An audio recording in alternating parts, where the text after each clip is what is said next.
What's going on, guys? Welcome back to RC Everyday. I just got some stuff in from Boom Racing, and I'm actually really excited. I ordered this not even 5 or 6 days ago, and it's shipping straight from overseas. So yeah, it actually made it. It's just a couple days before I go out of town and take this thing on its maiden voyage. So one thing I've got here, this is this part number 2385, the stainless steel chassis ID plate set for the Series 288. And I don't know where any of these go, but these are laser engraved, like legit looking things. So it does come with stickers for those, but the metal ones look so much nicer. I had some store credit I was trying to use, and I was like, well, I'll add that. It's inexpensive enough. Next thing we got here is the 02320. This is the BRX02 109 Land Rover Series Deluxe bonnet with spare tire and wheel. I wanted to do this from the beginning, and I somehow just forgot to order that. I ordered all the accessories before I even got the truck. And like I said before, we didn't even use like the sliders and the skid plates and stuff. I just didn't like the way they look. I kind of like this classic look. But being the open top, we don't have a whole lot of weight. And I'm not gonna, before we start messing with leaf springs, we need to run it quite a bit, and they'll soften up. It's pretty soft, but the one I drove had a full top, and I think we're gonna miss some of the weight. I've added a few scale stuff in the last video, but nothing super heavy. We got our emergency brake, but that'll be lost, unfortunately. But I wanted to do the hood, so this is a whole entire another piece. It's got a recess in it for that. It's got a mount thing and a plastic wheel that bolts to it with the tire around it. So we've got an opportunity to add a little more detail, a little more weathering. My hood's kind of plain. The weathering method I did on this with the white below, I wasn't really in love with it. So I'm not sure if we're gonna do anything different on this one. From what I've seen, I haven't really looked at actual Land Rovers. I've looked at the Boom Racing BRX group, and a lot of the guys make this look like it's galvanized. So I don't know yet how we're gonna go about that, but definitely want to add the detail. We will take the tire outside and roll it around in the dirt and get that shine off of it. This one's only driven in the shop, and they're already getting pretty dirty. Regular tire foam's fine on that. This does have one of their little QR code deals where you scan it and it brings up the instructions. It does come with some scale bolts for the wheel. It does come with these hood magnet screws that bolt in underneath, and we do reuse the hinge from up there with this hardware. So those are tiny Phillips heads. Let's hope I didn't get too crazy with that. So the first thing I got to do, obviously, I want to do the wheel the cream color, and we got to get something on the hood. I don't know what to start with. Before I use the cream color as like a primer as the base, and it still just looks white when it comes through. I don't know if these had gray primer, red primer, anything like that underneath. I even considered doing a different color with the hood, but I didn't plan ahead for this video, so I didn't buy it. So I don't know. Let's get some something on it, some primer of some sorts, and go from there. Do real quick, this does have a couple burrs here on the front from the casting. It actually has some casting lines too. I don't remember our other one having.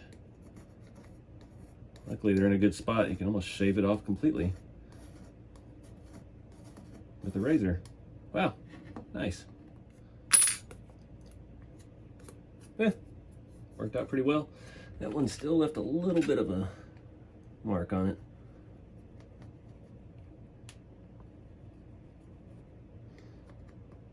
Once we sand on it with some primer, should be all right. So let me wipe this down now. We've got plastic fuzz all over it. And then we'll put some primer on it. All right, so I got paint drying on the hood and all that jazz. With these Land Rovers, you cannot find exact anything. Some of them have multiple these little plaques. This obviously goes by the four-wheel drive shifter, kind of the driver's feet. The red one says warning about tire wear in four-wheel drive. The other one says fuse box. So on some of the pictures I've seen, there's actually two down here and a red one. Some of them just have this one and a red one. Some of them just have this one. Some of them don't have anything. I'm not sure where the fuse box, but obviously it's where it needs to be. I don't know if that's inside.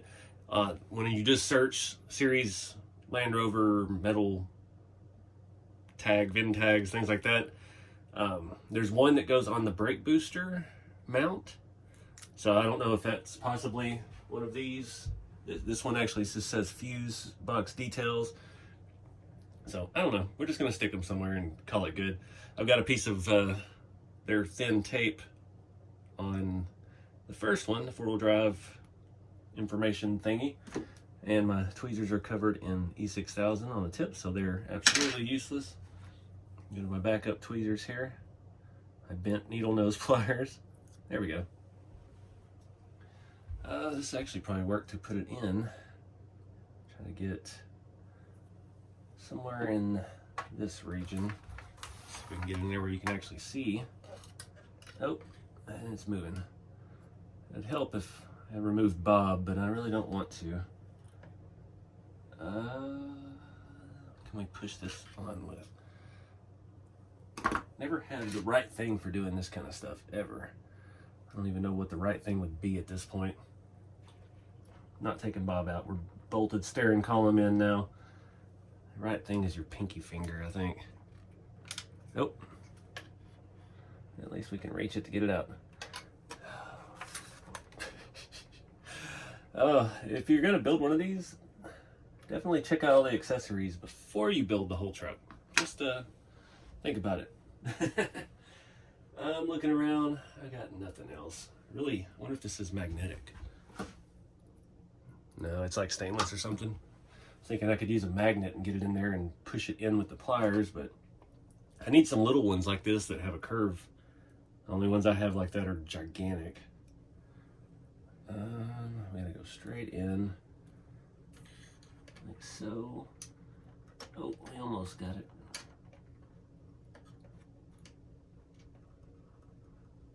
That looks like a good spot. See if we can just push it into place. And this is a little crooked. So we can push up on one side. Yeah. Alright, that works. The next two are smaller, so I've got, that's two. Oh, I had cut a piece for the little skinny red one about the four-wheel drive. I'm thinking I may stick this one on the dash. Let's do something different. Make this our own. I'm gonna put it like right here behind the steering column where we can actually see it. These are so nice, and they're metal and everything. They even have a little protective layer over the top, so we got to be sure and remove that. I painted the wheel, the off-white. I painted the hood, the off-white as a base. I just went ahead and did the same process. So I've come back, the wheel mount for the center of the hood, I did the duplicolor Ford silver, and we're going to weather that separately. I've already hit the wheel and the wheel mount with the satin clear, and waiting on the hood to dry good. I put a pretty thick coat on. We'll wet sand it lightly, bring through just a couple spots of the white, and we'll do the same black wash that we did on this whole thing. If I can ever get this stuff to peel off of here. Where's my blade? Anyway, I'm gonna do this off camera because it's tedious. I'll show you where we end up putting it. All right, so I stuck the fuse box one right here behind the brake booster, kind of where that one picture was. Is it right? I don't know. I don't care. It's cool. This thing looks pretty cool with the outer hood on it, actually. It's easy to remove the hood. I just loosened these two screws here on the body side of the hood hinge, and you can fold it pretty much straight up and pull it right out. So we'll be able to take those off, no problem. Get the new one mounted up once the paint dries. The other one, I went ahead and stuck on the dash because I'm thinking Toyotas. I know Toyota's better than Land Rovers. They always have four-wheel drive stuff stuck everywhere. Your visor had it. It was a sticker on the dash. The glove box door had like two big plates showing all that stuff. So I just stuck it there. It's easy to get to. It's just a little detail. You know, from what I can gather about these, I know very little about the Land Rovers. They are basically just four-wheel drive tractors, and everybody did what they needed to do with them. And there's no rhyme or reason. I did want to shout out somebody in the comments that suggested it about having to take this coil wire off every time you take the body off.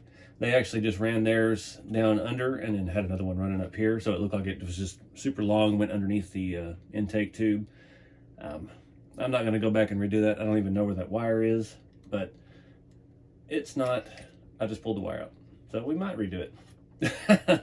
We'll see how it goes, but that was a really good idea. I like tips and stuff like that from you guys, so shout out to that person in the comments. But anywho, let the paint dry, and I'm thinking about some more scale stuff. I don't know. I got a big lot of scale things, mainly liquor bottles for some reason. I just sold a bunch on the website, and yeah, I was thinking maybe we could hide a little bottle of something. I don't know what, if I got anything British. But maybe we can put something kind of like tucked under the gauge cluster. I don't know. Anyways, let's let the paint dry, and I'm gonna go outside and muck up this tire real quick. Just drive it through. Like I said, it's kind of tacky from the factory, so then we'll start looking at weathering the wheel and the centerpiece, because that should be pretty much dry. Note to self: roll it around in the sand, shake it off, and do not put it near your painted parts that are still drying. Just an FYI. I've got a really very fine sand that we have here in this area. We had a lot of natural spring-fed ponds and stuff, so water table's pretty high, and everything's just, it drains well, and it's super, super fine stuff. So I got it in most of it. I'm gonna wipe this off with something I don't care about, and start looking at that wheel.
All right, guys, it's the next day. Things got a little rowdy last night. It came out a little dirtier than the other one. I'm not sure what happened here. The clear coat, or the matte clear, did some weird stuff, or that spot I must have hit a little extra thick. And yeah, it is what it is. It's not perfect, and it's perfectly fine. I did break 2 of the screws on the hood hinges, removing them from the hood end. Yeah, it is what it is. I've got one that's not screwed in all the way over here. It stripped out on me. So yeah, I actually put some scale bolts in that I had from the RC4 Drive Scale V8. Mismatched hardware. It is what it is. I'm digging it. Stuck some leaves down in the tire itself. See if they hold up. Pretty happy with how the wheel came out itself. And the tire getting some sand on it. And like I said, it's all going to blend together once we start driving it. So did the inside about the same as before. A little bit of stuff in the cracks here and there. And yeah, came with a new hood prop and everything. About got it all aligned, so pretty happy with it. I think we're done. So I'm leaving in 2 days, so yeah, it's time. Start packing. But just a fun little project. Added those metal dash plates and stuff too. Just something else. Not a big deal, but it's one of those little things. It's another little piece of the puzzle once you look inside of it. So appreciate you guys watching. Get out there and have some fun with the hobby. Be sure to check out below if you're looking at any of the Boom stuff. Like I said, I did get this stuff really quick, shipped direct from Asia Tees. I do have an affiliate link below if you're interested. It does help out the channel if you go through that. Even if you're just looking, clicks help. So get out there and have some fun with the hobby. Keep it scale, and I'll see you next time.